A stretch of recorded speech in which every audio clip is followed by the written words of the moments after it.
프롤로그. 오늘 우리는 인류 문학사에서 가장 찬란하게 빛나는 별 하나를 마주하려 합니다. 그 이름은 바로 윌리엄 세익스피어입니다. 400년이 넘는 시간이 흘렀음에도 그의 작품은 여전히 전 세계 무대 위에서 상연되고 수많은 언어로 번역되어 읽히며 영화와 드라마로 재해석되고 있습니다. 도대체 이 한 사람이 남긴 유산은 무엇이기에 시대와 국경을 초월하여 이토록 많은 이들의 마음을 사로잡는 것일까요? 오늘은 세익스피어라는 인물의 성장 과정부터 그가 살았던 시대, 그가 창조한 작품 세계, 그리고 인류 역사에 새겨진 그의 거대한 발자취까지 깊이 있게 탐구해보는 시간을 갖겠습니다. 1장, 작은 마을에서 시작된 위대한 여정, 세익스피어의 성장 과정. 1564년 4월 23일 영국 중부의 조용한 시골 마을 스트래퍼드 어폰 에이번에서 한 아이가 태어났습니다. 에이번 강이 유유히 흐르는 이 작은 마을은 당시 인구 2,000명 남짓한 소박한 공동체였습니다. 이 아이가 바로 윌리엄 세익스피어였습니다. 세익스피어의 아버지 존 세익스피어는 장갑을 만드는 장인이자 상인이었습니다. 그는 단순한 장인에 그치지 않고 마을의 공직자로도 활동했으며 한때는 마을의 최고 행정관인 베일리프까지 역임한 인물이었습니다. 이는 당시로서는 상당한 사회적 지위를 의미했습니다. 어머니 메리아드는 지역에서 비교적 유서 깊은 농가 출신으로 세익스피어 가문은 전형적인 중산층 가정이었다고 볼 수 있습니다. 세익스피어는 8남매 중 셋째로 태어났습니다. 하지만 당시의 높은 유아 사망률을 고려하면 성인까지 생존한 형제자매는 몇 명 되지 않았습니다. 이러한 죽음과의 일상적 대면은 훗날 그의 작품 속에 등장하는 죽음, 상실, 비극의 주제와 무관하지 않을 것입니다. 세익스피어의 어린 시절에 대한 구체적 기록은 많이 남아있지 않습니다. 하지만 학자들은 그가 스트래퍼드의 킹 에드워드 6세 문법학교에 다녔을 것으로 추정합니다. 이 학교는 당시 수준 높은 교육기관으로 주로 라틴어 문법과 고전 문학을 가르쳤습니다. 세익스피어는 이곳에서 베르길리우스, 오비디우스, 키케로 같은 고대 로마 작가들의 작품을 접했습니다. 라틴어 수사학과 논리학 그리고 고전 신화와 역사를 배우며 깊은 인문학적 소양을 쌓았습니다. 비록 그는 옥스퍼드나 케임브리지 같은 대학에 진학하지 않았지만 그의 작품 곳곳에는 고전 교양이 풍부하게 녹아 있습니다. 당시 영국 문법학교의 교육은 매우 엄격했습니다. 학생들은 새벽부터 저녁까지 라틴어 텍스트를 암송하고 번역하고 모방하며 글쓰기 능력을 연마했습니다. 이러한 훈련은 세익스피어가 훗날 탁월한 언어 구사력과 극적 구조를 창조하는 데 중요한 밑거름이 되었습니다. 1582년 18세의 세익스피어는 그보다 8살 많은 앤 해서웨이와 결혼합니다. 당시로서도 이례적으로 이른 결혼이었고 결혼 6개월 만에 첫 딸 수잔나가 태어난 것으로 보아 혼전 임신이었을 가능성이 높습니다. 2년 후에는 쌍둥이 햄넷과 주디스가 태어났습니다. 그러나 1585년 쌍둥이의 출생 기록 이후 약 7년간 세익스피어의 행적이 역사적 기록에서 완전히 사라집니다. 문학사에서는 이 시기를 잃어버린 세월이라고 부릅니다. 이 공백기 동안 그가 무엇을 했는지는 여전히 미스터리입니다. 확실한 것은 1590년대 초 런던에 나타난 세익스피어는 이미 연극계에서 활동하고 있었고 곧 주목받는 극작가로 부상했다는 사실입니다.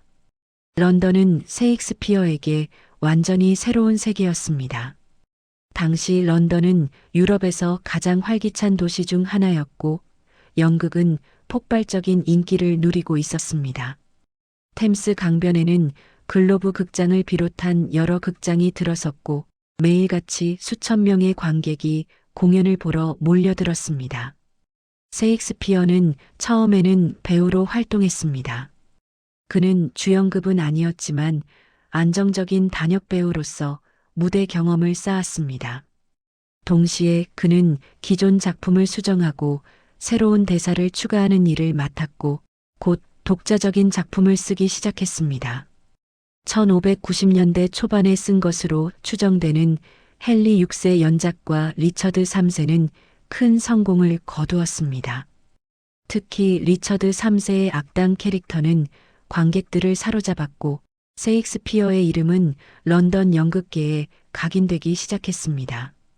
1594년 셰익스피어는 국내 대신 극단의 주주이자 전속 극작가가 되었습니다. 이는 안정적인 수입과 창작의 자유를 보장하는 위치였습니다. 이후 그는 1년에 평균 2편의 작품을 발표하며 왕성한 창작 활동을 이어갔습니다. 1599년 셰익스피어는 동료들과 함께 템스강 남쪽에 글로브 극장을 건립했습니다. 이 극장은 셰익스피어의 가장 위대한 작품들이 초연된 역사적 공간이 되었습니다. 그는 극장의 공동 소유주로서 상당한 부를 축적했고 고향 스트래퍼드에 저택을 구입할 수 있었습니다. 그러나 성공 속에서도 개인적 비극이 있었습니다. 1596년 그의 외아들 햄넷이 11세의 나이로 세상을 떠났습니다. 이 상실의 아픔은 이후 그의 비극 작품들, 특히 햄릿의 깊은 그림자를 드리웠을 것으로 추정됩니다. 셰익스피어는 1610년경 런던에서의 활동을 점차 줄이고 고향으로 돌아갔습니다. 그리고 1616년 4월 23일 그가 태어난 날과 같은 날짜에 52세의 나이로 생을 마감했습니다. 스트래퍼드의 홀리 트리니티 교회에 묻힌 그의 묘비에는 이런 문구가 새겨져 있습니다. 좋은 친구여, 예수의 이름으로 부탁하노니 여기 묻힌 먼지를 파헤치지 말라. 2장 격동의 시대, 황금의 시대, 엘리자베스 시대와 셰익스피어. 셰익스피어가 활동한 시기는 영국사에서 가장 찬란했던 시대 중 하나로 평가됩니다. 엘리자베스 1세가 통치한 1558년부터 1603년까지의 시기는 흔히 황금시대로 불립니다. 이 시기 영국은 유럽 대륙을 휩쓴 르네상스의 영향을 뒤늦게나마 받아들이며 문화적 부흥을 경험했습니다. 이탈리아에서 시작된 인문주의 사상은 영국 지식인들에게 인간 중심의 새로운 세계관을 제시했습니다. 고전 그리스와 로마의 문학, 철학, 예술이 재발견되었고 인간 이성과 개인의 가치가 강조되었습니다. 엘리자베스 여왕은 강력한 리더십으로 국가를 안정시켰습니다. 그녀는 종교 갈등을 중재하고 해외 무역을 장려하며 예술과 문화를 후원했습니다. 1588년 스페인 무적 함대를 격파한 사건은 영국인들에게 자부심과 자신감을 심어주었고 영국은 해양 제국으로서의 첫걸음을 내딛었습니다. 15세기 중반 구텐베르크가 발명한 인쇄술은 16세기 영국에서 본격적으로 꽃을 피웠습니다. 책의 대량 생산이 가능해지면서 지식과 정보의 전파 속도가 혁명적으로 빨라졌습니다. 더 이상 문학은 소수 귀족과 성직자의 전유물이 아니었습니다. 중산층 시민들도 책을 구입하고 읽을 수 있게 되었습니다. 발라드 민요시, 팸플릿, 희곡 대본 등 다양한 형태의 인쇄물이 거리에서 팔렸고 문자 해독률은 점차 높아졌습니다. 이러한 환경은 셰익스피어 같은 전업 작가의 등장을 가능하게 했습니다. 그는 귀족의 후원에만 의존하지 않고 대중의 입장료와 출판물 판매로도 생계를 유지할 수 있었습니다. 엘리자베스 시대의 런던은 연극의 도시였습니다.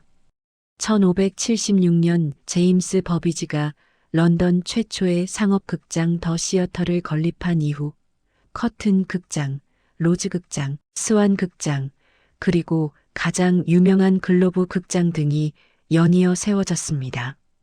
이 극장들은 특이한 구조를 가지고 있었습니다.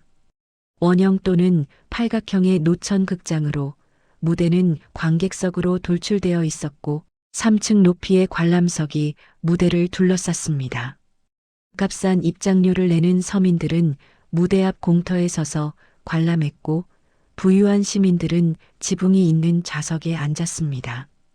한 번의 공연에 2,000에서 3,000명의 관객이 몰려들었습니다. 귀족부터 상인, 장인, 하인에 이르기까지 모든 계층이 함께 연극을 관람했습니다. 이는 매우 민주적인 문화 공간이었습니다. 셰익스피어는 이 다양한 관객을 모두 만족시켜야 했고, 그래서 그의 작품에는 고급 문학적 대사와 함께 대중적 유머, 액션, 음악이 조화롭게 섞여 있습니다.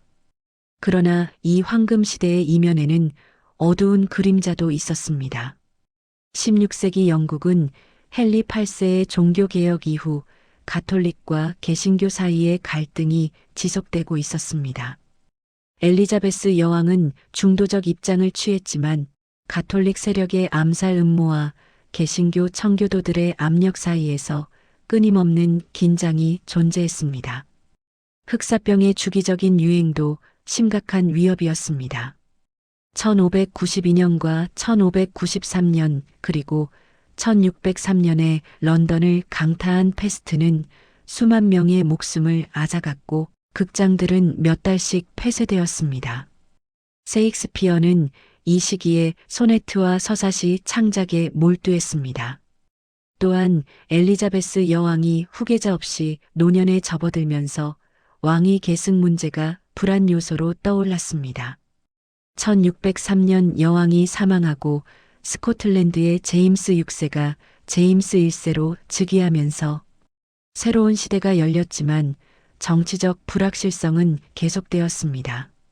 셰익스피어의 작품들, 특히 비극과 사극은 이러한 시대적 불안을 반영합니다.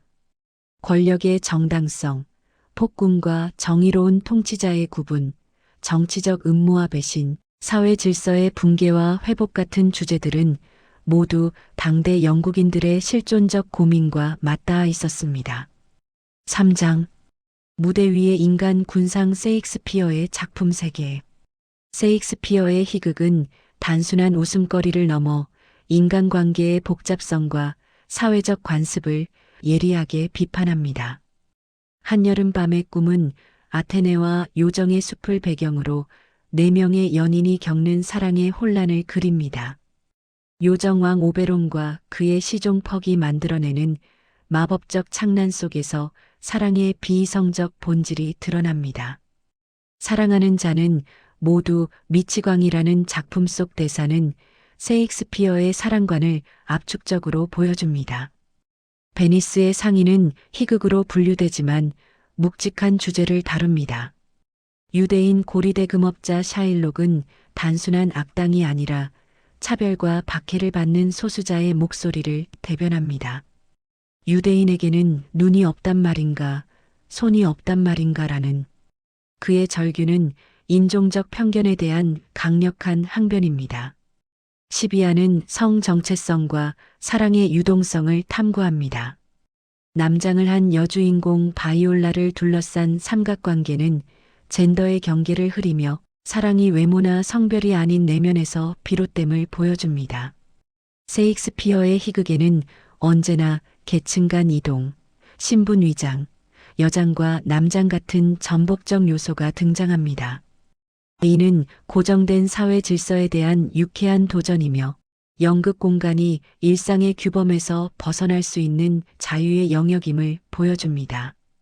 셰익스피어의 명성을 확립한 것은 무엇보다 그의 위대한 비극들입니다. 햄릿은 덴마크 왕자 햄릿이 아버지의 죽음의 진실을 밝히고 복수하는 과정을 그립니다. 하지만 이 작품의 진정한 주제는 복수가 아니라 인간 존재의 본질에 대한 철학적 탐구입니다. 죽느냐 사느냐, 그것이 문제로다라는 유명한 독백에서 햄릿은 삶과 죽음, 행동과 침묵, 존재의 의미를 고민합니다. 햄릿의 끝없는 주저와 자기 회의는 근대적 개인의 내면적 분열을 선취합니다.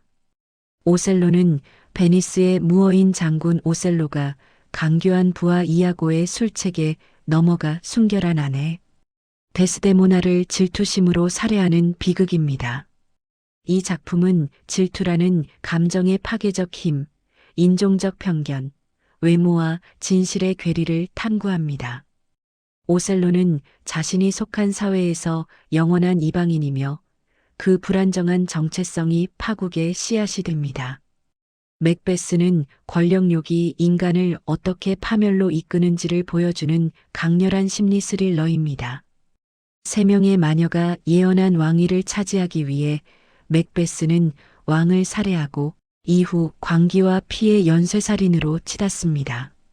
특히 맥베스 부인의 캐릭터는 셰익스피어 문학사에서 가장 강렬한 여성 인물 중 하나입니다.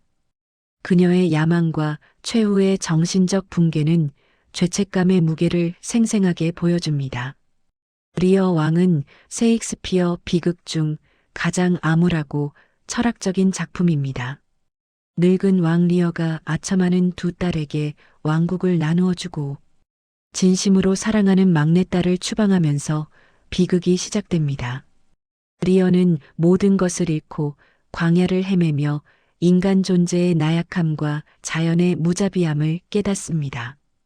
인간은 벌거벗은 두 발 달린 동물에 불과하다는 리어의 절규는 문명이라는 허울을 벗겨낸 인간 실존의 적나라한 모습입니다. 4장 시대를 넘어 빛나는 유산 셰익스피어의 영향.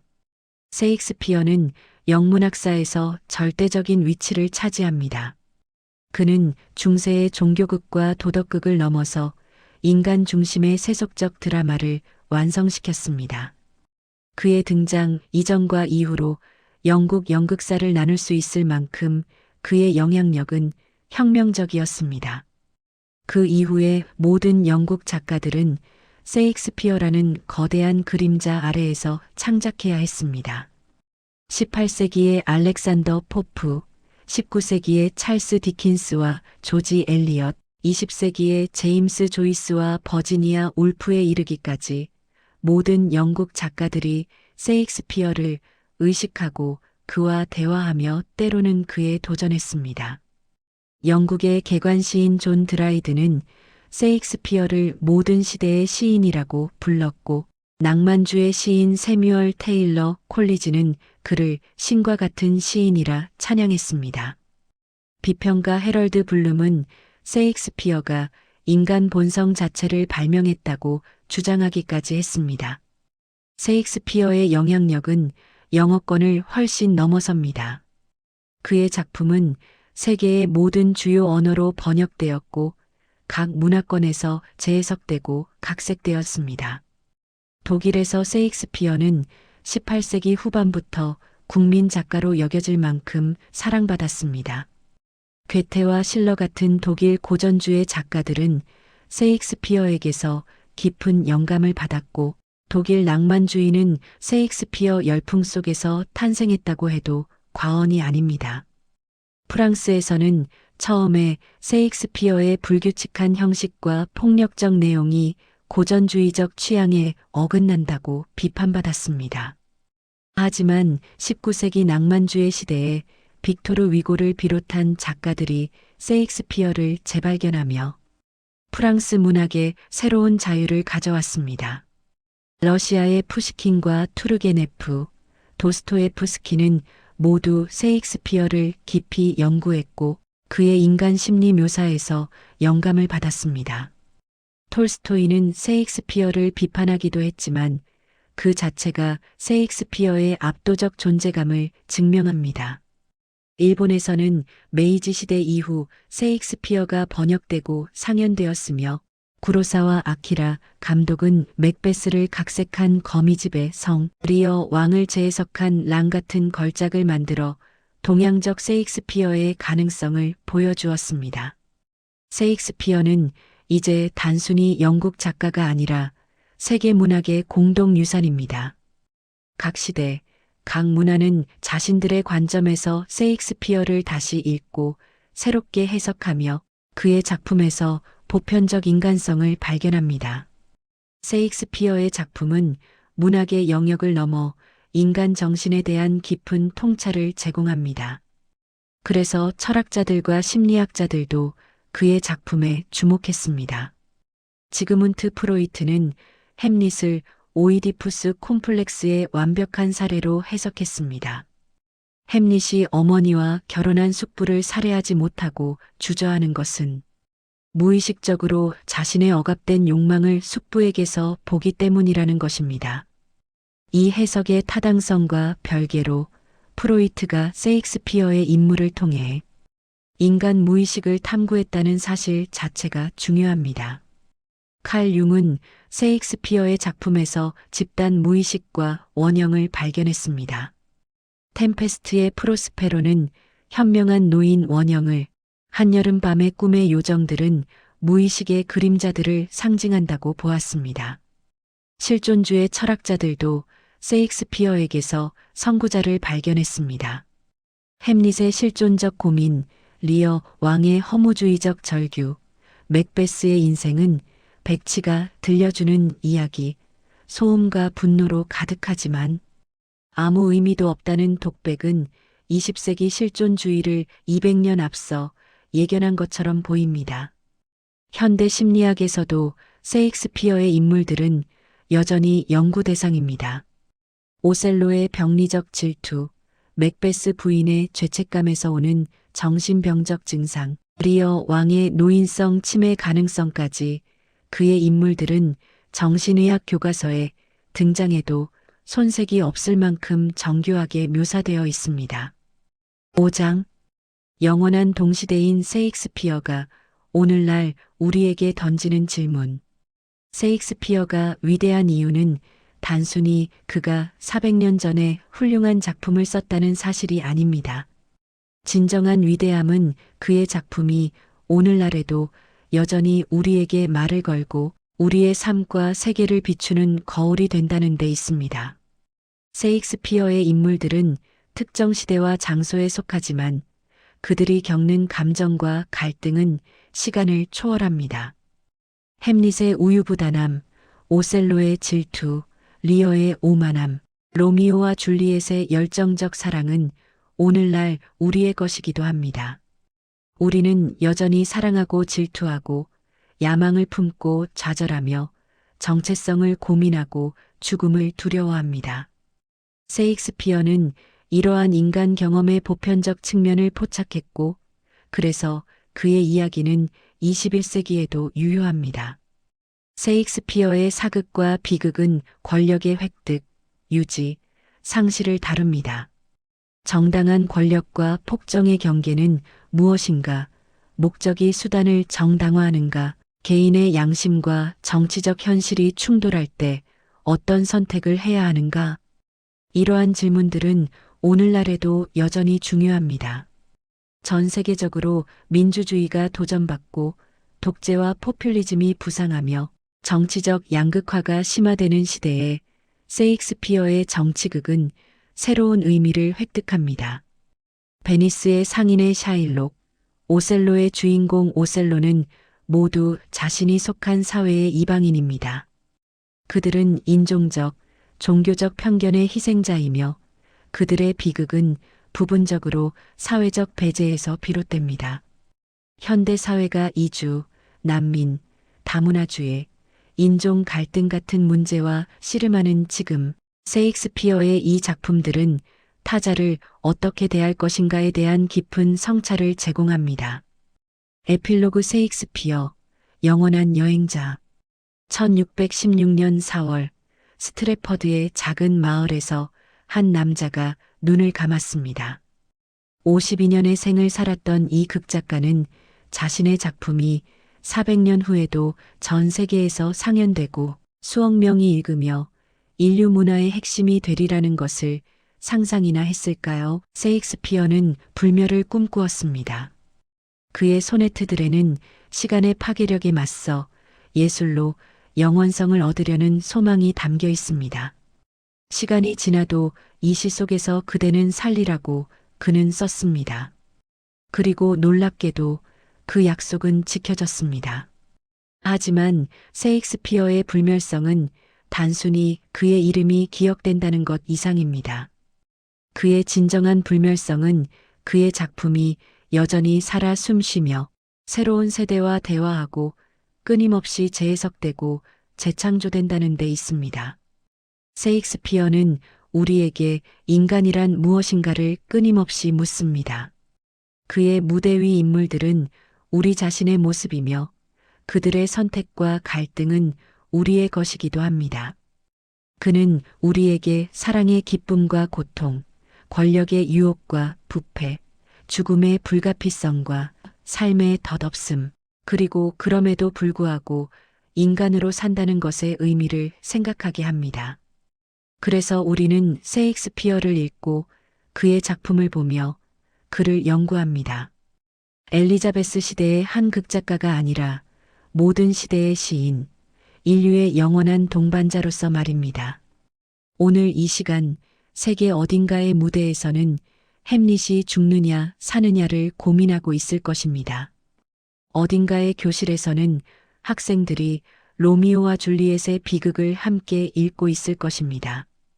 어딘가의 영화관에서는 셰익스피어의 이야기가 새로운 형태로 상영되고 있을 것입니다. 그리고 그 모든 순간에 400년 전 스트래퍼드의 작은 마을에서 태어난 한 남자의 목소리가 여전히 울려 퍼지고 있습니다. 인간의 기쁨과 슬픔, 희망과 절망, 위대함과 나약함을 노래하는 그 목소리는 시간이 지나도 결코 작아지지 않습니다. 셰익스피어는 말합니다. 온 세상이 무대이고 모든 남녀는 배우일 뿐 우리는 여전히 그 무대 위에 서 있고 여전히 우리의 역할을 연기하고 있습니다. 그리고 셰익스피어는 우리 곁에서 영원한 관객이자 안내자로서 함께 있습니다. 여러분, 오늘 이 시간이 셰익스피어라는 위대한 예술가를 새롭게 만나는 계기가 되었기를 바랍니다. 그리고 기회가 된다면 그의 작품 한 편을 직접 읽어보시거나 공연을 관람해 보시기를 권합니다. 400년의 시간을 뛰어넘어 그가 여러분에게 개인적으로 말을 거는 순간을 경험하실 수 있을 것입니다. 셰익스피어의 말처럼 잘 끝나면 모든 것이 잘 끝난 것입니다. 오늘 이야기가 여러분께 의미 있는 시간이었기를 바라며 이것으로 셰익스피어에 관한 문학 에세이를 마치겠습니다. 끝까지 경청해 주셔서 감사합니다. 구독과 좋아요는 제작하는데 큰 힘이 됩니다.